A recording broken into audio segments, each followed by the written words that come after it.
Aladin. Un jour, un grand souverain lui promet une récompense importante, en or et en bijoux, à condition qu'il l'aide à accomplir un exploit. Aladin a accepté. Emmenant le garçon à l'entrée étroite d'une grotte, le gouverneur, qui était aussi un sorcier, lui ordonna de se faufiler, de chercher et de lui apporter une vieille lampe.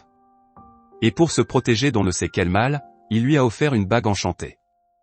Aladin trouva la lampe en question, mais le sorcier ne le laisserait pas sortir de la grotte tant qu'il ne lui aurait pas donné cette camelote poussiéreuse. Méfiant, le garçon n'était pas d'accord avec une telle chose. Enragé, le sorcier jeta une lourde pierre sur l'entrée de la grotte, y enfermant Aladin.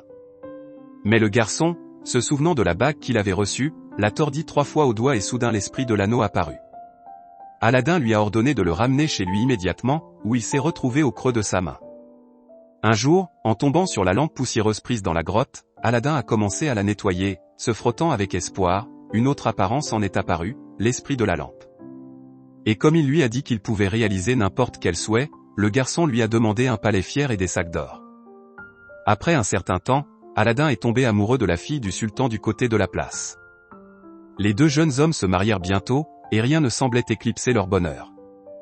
Un jour, cependant, la vieille connaissance d'Aladin, le sorcier, découvre que le jeune homme s'était échappé de la grotte, avec sa lampe magique. Afin qu'il puisse le lui prendre, il prétendit être un marchand de lampes et se présenta au palais d'Aladin en criant aussi fort qu'il le pouvait.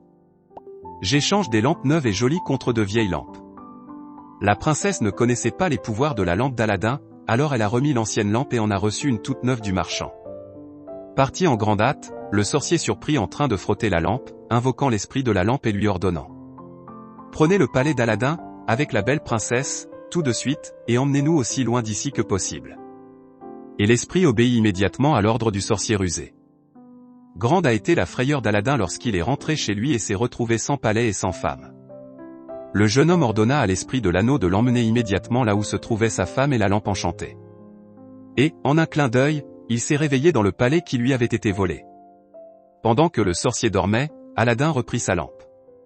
Lorsque l'esprit de la lampe apparut, il lui ordonna d'emmener le sorcier dans un royaume lointain d'où il ne pourrait jamais revenir.